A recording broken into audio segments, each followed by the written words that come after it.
This is top 5 rackets that hold a boss in place, not the flashy ones, not the stories people brag about, the ones that keep the lights steady while everything else flickers. Let's start with the quietest one of all, the one nobody respects, the one everything else leans on, the numbers. Racket number 1. Numbers. Bookmaking. A boss doesn't talk about numbers in terms of wins and losses. He talks about them in terms of weeks, because weeks tell you if something's alive. A weak numbers operation might move 10, 15,000 a week. Nothing impressive. Enough to keep the lights on. A solid one. Settled territory, no drama. 40, 50,000 moving through weekly without anybody sweating. The kind that doesn't change much, whether it's raining, snowing, or the economy's tight. And when everything's lined up right. Multiple crews, old neighborhoods, no competition left. You're talking 6 figures moving in a single week. Not profit, movement. That's the part people don't understand. Most of that money never stays in one place long enough to be admired. It circulates. Street guys take their share because they absorb the mess. Captains take theirs because they keep the rhythm clean. Small percentages move upward, not as a grab, but as a given. By the time it reaches the top, what the boss sees isn't stacks, it's reliability. Over a year, that reliability adds up. Even a conservative operation, nothing flashy, is moving $2, $3 million annually through the system. A strong one, 4, 5 million without ever raising its voice. The boss doesn't take that money. He skims certainty. His personal take is smaller than people think, but it shows up every single week like clockwork. And that clockwork does something no big score ever could. It lets him breathe. Because when a boss knows the numbers are solid, he doesn't panic. He doesn't chase. He doesn't reach. He doesn't gamble on things he doesn't understand. He sits still, and sitting still is power. The moment the numbers start wobbling, not crashing, just wobbling, he feels it immediately. Meetings get shorter. Advice gets sharper. People get quieter. Because when your floor starts to soften, you don't fall right away. You start leaning. And leaning is how bosses end up exposed. That's why numbers are protected, not because they're glamorous, because they give a boss something priceless, a baseline, a way to measure everything else against. When the street gets loud, the numbers tell you if it's real or just noise. When people start acting strange, the numbers tell you if something's wrong or if it's just ego. They don't lie. They don't posture. They don't care who you are. They just keep moving, or they don't. And a boss who understands that doesn't brag about the numbers. He listens to them, because as long as they're steady, he knows he's still standing, quietly. Racket number 2. Loans, credit, where pressure lives. If numbers are the heartbeat, loans are the nerves. They don't move quietly, they hum. And when something's wrong, this is where a boss feels it first. Loans aren't about generosity, they're about timing. Nobody borrows when they're comfortable. They borrow when they're cornered. That's the whole thing. From the street, loans look ugly, too personal, too tense, too many emotions involved. From the top, they look informative, because debt changes how people behave faster than fear ever could. At the bottom level, loans look small, a few thousand here, a short window, nothing that sounds impressive. But again, kid vision. Across a single crew, credit can move 15 to 30,000 a week. Easy. Sometimes more when things tighten up. Over a year, that's 750,000 to 1.5 million cycling through hands. Not all of it comes back clean. Not all of it stays. That's not the point. The point is, who keeps calling? Loans don't make you rich. They make you central. People who owe don't disappear. They don't freelance. They don't get brave. They show up early. They answer calls. They avoid attention. That predictability is worth more than interest. From the boss's chair, this racket isn't about squeezing. It's about observing. Street guys handle contact. They hear the excuses, the stories, the next week promises. They absorb the tension so it doesn't travel upward. Captains manage the temperature. They know when to cool things down, when to remind someone quietly, when to let pressure sit. Because pressure doesn't always need action. Sometimes it just needs time. The consigliere watches something else entirely. He watches patterns. Who borrows again too fast? Who stops answering for 2 days? Who suddenly needs help when they didn't last month? That's not coincidence. That's fracture forming. And fractures are where bigger problems start. The boss rarely touches this racket directly. And when he does, it's not about money. It's about permission. A loan approved from above isn't generosity. It's a decision that someone is worth keeping close. For now. Because loans tell you who's useful, who's slipping, and who's one bad week away from becoming a liability. That information prevents disasters later. Here's the thing nobody admits. Loans don't end careers. They expose them. A guy who borrows once might be unlucky. A guy who borrows twice is struggling. A guy who borrows regularly is already done. He just doesn't know it yet. From the top, this racket is a warning system. And warning systems keep bosses alive. Now let's talk about money distribution. Without fantasy, street handlers take the most heat, so they take the biggest cut. Captains take enough to justify involvement, not enough to feel tempted. The boss's slice is thin. On paper, it doesn't look impressive. But it shows up fast, weekly, sometimes daily, always attached to behavior. And behavior is the real currency here. Over a year, a solid loans operation might move $1 million. A reckless one moves more, briefly. But reckless credit creates noise. Noise creates scrutiny. And scrutiny doesn't stop at street level. That's why smart bosses cap growth here. They don't let greed outrun control. Because loans grow fast and collapse faster. This racket teaches a boss something uncomfortable. Everyone breaks eventually. The only question is how much warning you get. Loans give you warning. They tell you who's scared, who's stretched, who's about to make a mistake that brings heat to your door. A boss who ignores that information doesn't get betrayed. He gets surprised. And surprise is fatal. That's why loans are dangerous. Not because of violence, because they pull people closer. And the closer people get, the more carefully you have to watch them. By the time a loans operation starts feeling unstable, a smart boss is already stepping back, letting captains absorb the noise, letting distance return, letting pressure burn itself out, because credit is a tool, not a foundation. Numbers give you a floor. Loans give you signals. Together, they tell a boss whether things are healthy or whether something ugly is coming.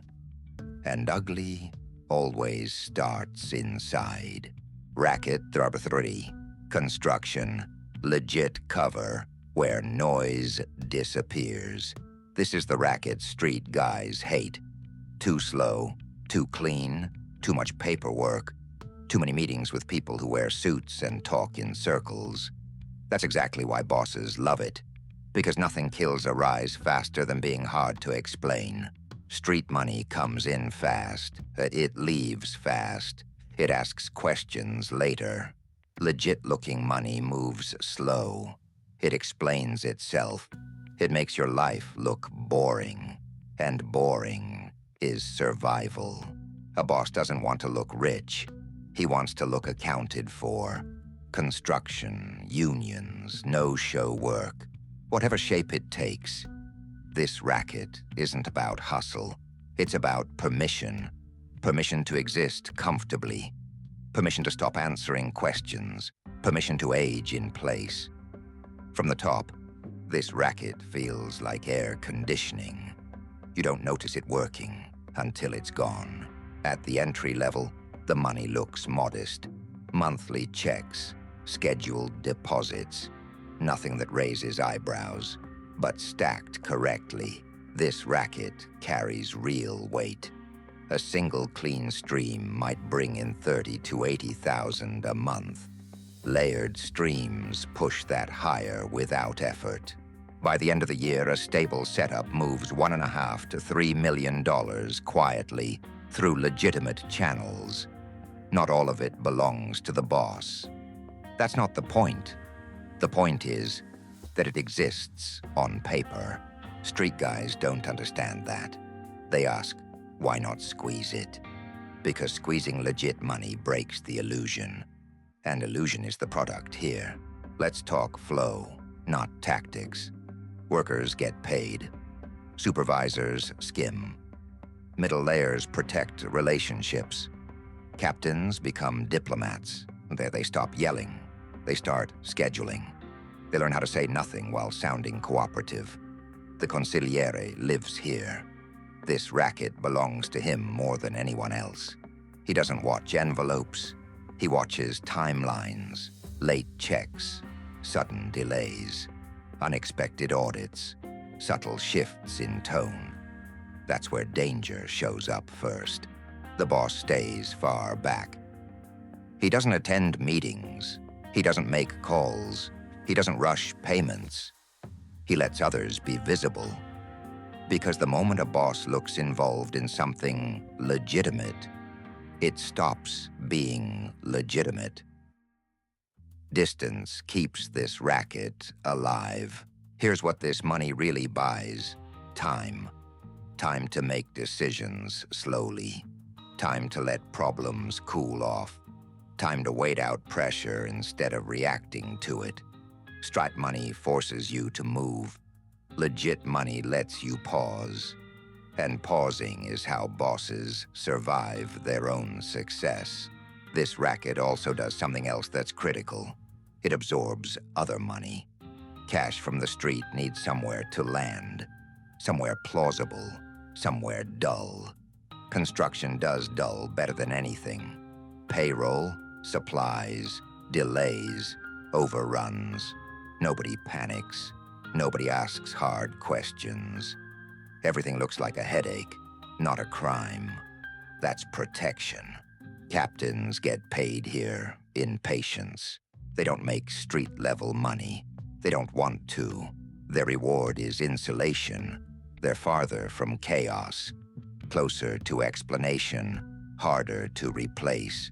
The consigliere gets paid in leverage, knowing who matters, knowing who complains, knowing which relationships can't be rushed. The boss gets paid in stability. His personal take is thinner than numbers or loans. But it lasts longer, and longevity beats volume every time. Over a decade, this racket out-earns everything else. Not in spikes, in survival years. This is how bosses retire without retiring. Still earning, still relevant, still protected. But there's a risk here, and it's subtle. Legit money makes bosses comfortable. Comfort dulls instincts. When the checks are steady and the noise is gone, it's easy to forget the street still exists. That's when distance turns into blindness. And blindness is how problems climb past buffers unnoticed. Smart bosses never confuse clean money with safe money. They remember what it's for. It's not power, it's padding. And padding only works if you stay alert to what's underneath it. That's why this racket sits in the middle. Numbers give you rhythm. Loans give you warnings. Construction gives you cover. Together they let a boss breathe. But breathing too easily is dangerous. Because when legit money fails, it fails slowly and takes everything with it. A boss doesn't ask how busy a place looks. He asks one question. Does it still make sense on paper? Because sense is the shield here. Racket number 4. Cash businesses, where mistakes disappear. Every boss eventually learns the same lesson. Paper remembers, people remember, cash forgets. That's why cash businesses never go away. Bars, clubs, restaurants, any place where money changes hands all night, and nobody expects precision. This racket isn't about profit. It's about forgiveness. Cash businesses forgive bad weeks. Rain, construction, staff problems, seasonal slumps. Nobody panics. Nobody audits aggressively. A bad month looks normal. From the boss's chair, that's safety. Because spikes draw attention. Dips invite questions. Cash smooths both. Street guys love cash businesses for the wrong reasons. They think it's about skim, about fast money, about loose counting. That's kid thinking. From the top, cash businesses are about elasticity. They stretch when pressure hits. They absorb shock. They explain inconsistencies without explanation. That's priceless. Street guys see the register. Captains see patterns. Which nights matter, which ones don't. When something's off, and when it's just weather. The consigliere sees credibility. He watches how the business sounds when spoken about by outsiders. If it sounds boring, it's working. The moment people start talking about how busy a place is, that's danger. Busy invites curiosity. The boss stays invisible here, always. He doesn't hang around. He doesn't check in. He doesn't make appearances, because presence contaminates deniability. This racket survives on the idea that nobody important cares enough to watch closely. And that idea collapses the second someone important shows up. Cash businesses do something else that matters. They absorb other money. Street money needs somewhere to land, somewhere to disappear into the noise. Cash businesses swallow irregularities whole. Extra expenses, unexpected losses, equipment repairs, staff turnover. Everything has an excuse. That's the insulation. Now let's talk about distribution. Without fantasy. Street-level people might skim. That's not the racket. Captains manage stability. Their job isn't to take more, it's to keep things boring. The consigliere watches exposure. He doesn't care about profit. He cares about whether the story still holds. The boss takes a thin slice, always thin, because squeezing here ruins the illusion. And illusion is the entire business model. Here's the part nobody admits. Cash businesses don't make bosses rich. They keep bosses safe, while other rackets do the work. This is where mistakes go to die. Bad loans, weak weeks, unexpected pressure. Cash absorbs the impact, so nothing reaches the top too fast. But there's danger here, too. Cash businesses can hide problems, even from you. If you rely on them too much, you stop seeing reality clearly. Everything looks manageable, everything looks explainable, until it isn't. And by the time cash can't cover it, the problem's already too big. Smart bosses use cash businesses like shock absorbers, not engines. They soften the ride. They don't drive the car. The moment you start leaning on them for survival, you're already behind. That's why this racket sits fourth. Not first, not last. It doesn't build power. It protects it. And protection only matters if you still know what you're protecting yourself from. Racket number 5, tribute, kick-ups, where power is measured. Tribute is the last racket people understand. They think it's about money. It isn't. It's about agreement.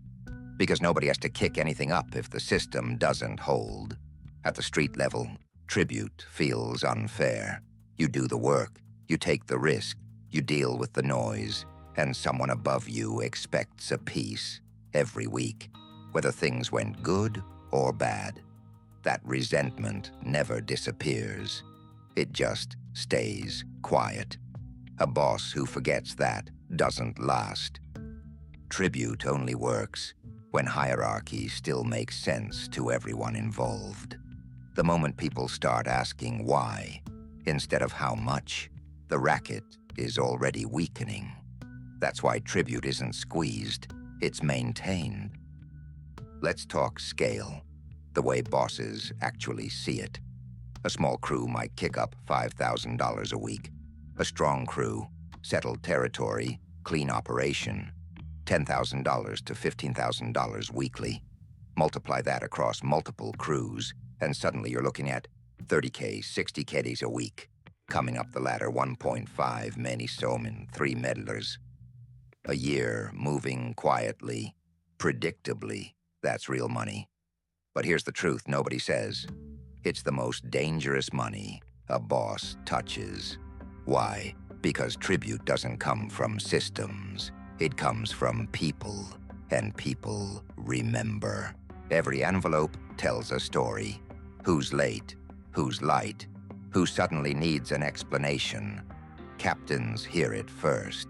They know when a crew's morale is shifting, when resentment's building, when someone feels squeezed instead of structured. The consigliere watches tone, not totals. Does the money arrive with silence or with comments, or with justifications nobody asked for? That's how fractures announce themselves. The boss reads tribute the way farmers read weather. Not dramatically, not emotionally, just enough to know whether something's coming. A smart boss never asks for more. He lets others offer stability. Because the moment tribute feels extracted instead of expected, it stops being proof of order and starts being proof of fear. Fear doesn't scale. Here's another thing outsiders miss. Tribute isn't supposed to make the boss rich. It's supposed to make him untouchable. Because tribute means crews are disciplined, captains still matter, nobody's freelancing. When tribute slows, it's not about cash. It's about authority leaking. The boss's personal take from tribute is thinner than people imagine. He lets captains eat. He lets buffers absorb resentment. He stays above the irritation, because irritation travels upward faster than loyalty ever does. Over time, tribute becomes less about income and more about confirmation. Confirmation that people still agree on who's in charge, nobody's testing limits, yet no one's skipping steps. The day tribute feels heavy is the day something's wrong, and heavy tribute ends careers. This is why tribute is always last.